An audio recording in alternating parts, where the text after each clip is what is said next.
permiso del senador presidente, compañeras y compañeros, señor secretario Meade, bienvenido al Senado.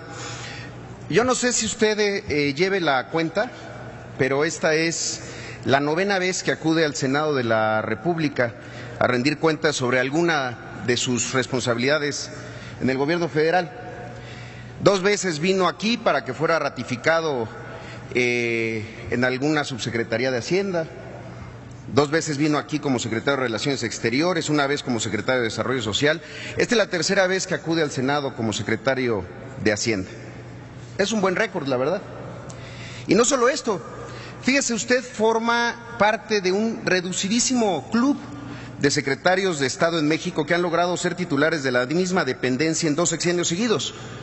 Ahí están los nombres de Salomón González Blanco, de Antonio Ortiz Mena, de Jesús Silva Herzog, de Carlos Rojas. Es usted además el mexicano que más veces ha desempeñado el cargo de secretario de Estado. Es un buen récord. Y entonces uno se pregunta, pues ¿qué tiene este señor Meade? ¿Por qué anda ahora en boca de todos y les genera a todos sentimientos encontrados?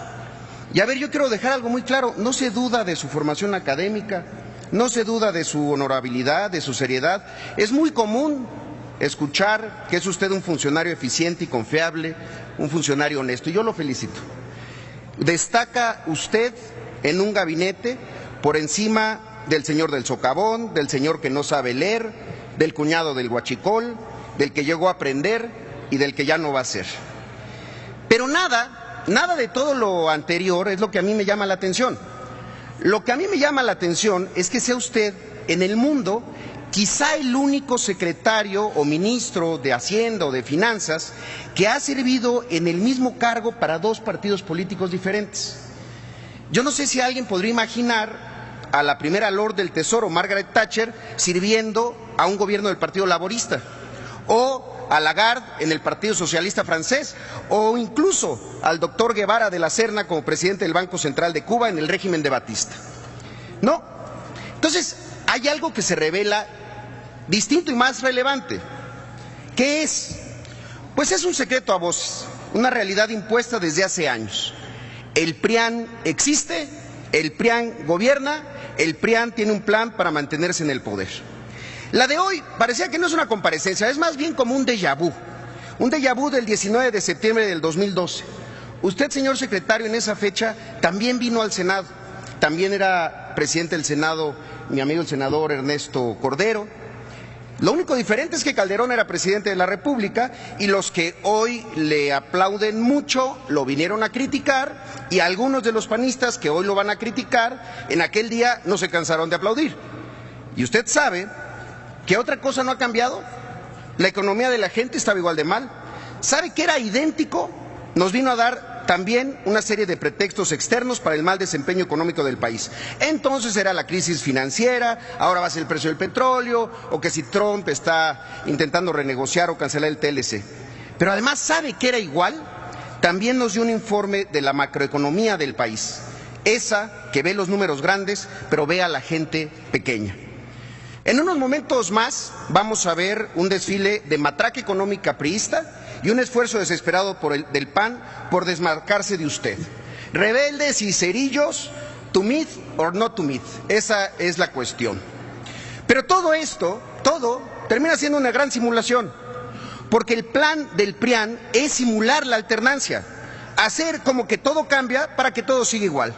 El PRIAN quiere sacrificar a la democracia a favor del mercado. Que cambie el partido político, ¿qué importa? Pero no me toquen al modelo económico. El PRIAN como el gran guardián de las cosas como están.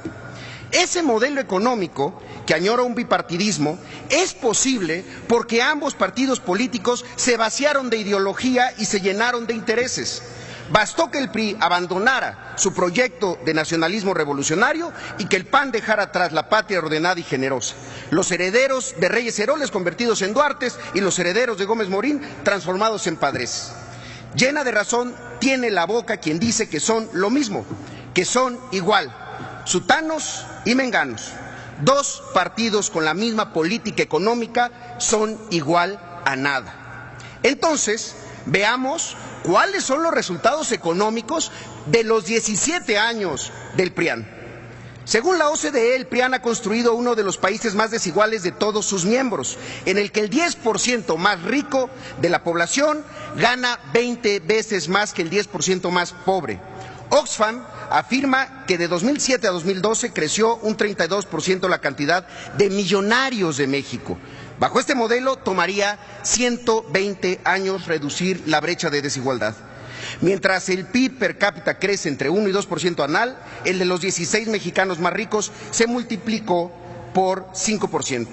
La acusación no es sobre incompetencia del PAN, sino su injusticia y su desigualdad. Según el Coneval, en 17 años 300,000 personas más cayeron en pobreza alimentaria y 12.2 millones de personas más cayeron en pobreza patrimonial. Y en los últimos 8 años lograron que 2.7 millones de personas más vivieran por debajo de la línea de bienestar mínimo, dando un total de 21.4 millones de personas pobres en el país.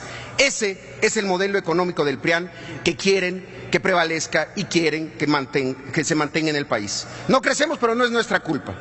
Entonces, yo quisiera preguntarle una serie de preguntas muy concretas, muy breves, que son las mismas preguntas que hace 5 años les preguntó otro senador aquí mismo, en este Senado, y que usted no contestó. La primera, la gente se pregunta, decía este senador de la República, que además es un gran economista, la gente se pregunta, ¿cuánto explica el bajo crecimiento del PIB la inseguridad que prevalece en el país? La gente se pregunta, ¿cuánto explica el mal desempeño económico el incremento de los impuestos cuando había que reducir los impuestos? La gente se pregunta, ¿cuánto explica la disminución de los apoyos al campo cuando había que fomentarlos?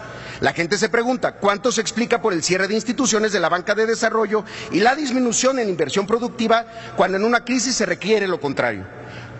¿Cuánto explica el trato presupuestal asimétrico que da la Federación a los estados y el condicionamiento de los apoyos federales? Y por último, ¿cuánto del bajo crecimiento económico lo explican las políticas procíclicas como subejercicios o recortes en el gasto público cuando había que aumentarlo? 6 preguntas muy concretas que yo creo que hoy merecen una respuesta. Son preguntas que le hizo el 19 de septiembre del 2012 mi compañero el senador Manuel Cavazos Lerma. Esas preguntas no tuvieron respuesta y hoy creo que valdría la pena saberla. Y decía Cavazos aquel día, por cada punto que no crece el Producto Interno Bruto, 160,000 jóvenes se quedan sin empleo cada año, generando efectos indeseados como el de los ninis y la inmigración. En 6 años la cifra alcanza proporciones de preocupación, en 12 proporciones de angustia. Yo le diría a mi compañero el senador, y en 17 una crisis de régimen. Por último, señor secretario, yo le quiero hacer una sola pregunta. Y usted podrá o no contestarla, está en todo su derecho. Pero mucho se ha especulado sobre su aparición en la boleta electoral el año que entra en la contienda presidencial. Su trayectoria va a estar en escrutinio y también estarán en escrutinio las decisiones que usted ha tomado. Por eso me parece que sería muy interesante saber, señor secretario, ¿usted por quién votó en la elección para presidente de la República del 2012? Por sus respuestas, muchas gracias. Como profesor universitario, como ciudadano libre, he decidido que Andrés Manuel López Obrador es mi gallo. Aquí 5 razones. Primera razón. México no ha tocado fondo todavía. Pensábamos que con Felipe Calderón habíamos llegado al fondo y con Peña Nieto terminamos peor. Si en 2018 el mismo sistema logra imponer su candidato con la corrupción, con la compra de votos y con el fraude, nos va a ir muy mal en México.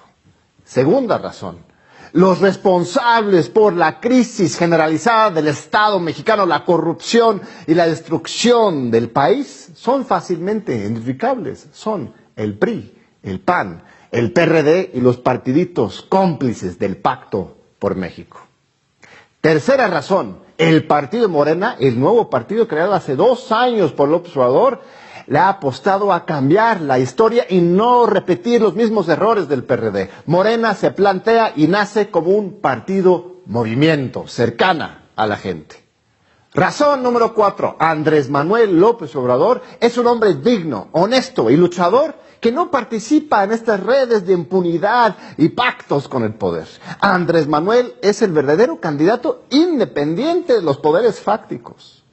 Razón número 5. Los mal llamados candidatos independientes o son por un lado sembrados para dividir la votación de la indignación o por otro lado pues son candidaturas dignas pero que simplemente no tienen posibilidades para ganar en el contexto de fraude estructural de elecciones amañadas que va a tener lugar en 2018. Es mi humilde opinión que tenemos que cerrar filas con Andrés Manuel López Obrador. ¿Qué opinas tú? Que viva el debate y la discrepancia. La gente, que es muy importante, la gente se ha dado cuenta en los hechos. Morena, los diputados de Morena fuimos los únicos que votamos en contra del gasolinazo. Los únicos. Todos los demás simularon, y aquí voy a mencionar porque estoy en Jalisco, Movimiento Ciudadano votó a favor del gasolinazo. Votan y después dicen, nos reservamos tal artículo para discutir, pero ya lo votaste. No voy nunca, jamás, a traicionarles. Nunca, jamás. Siempre voy a actuar a la altura de ustedes, como ustedes lo merecen.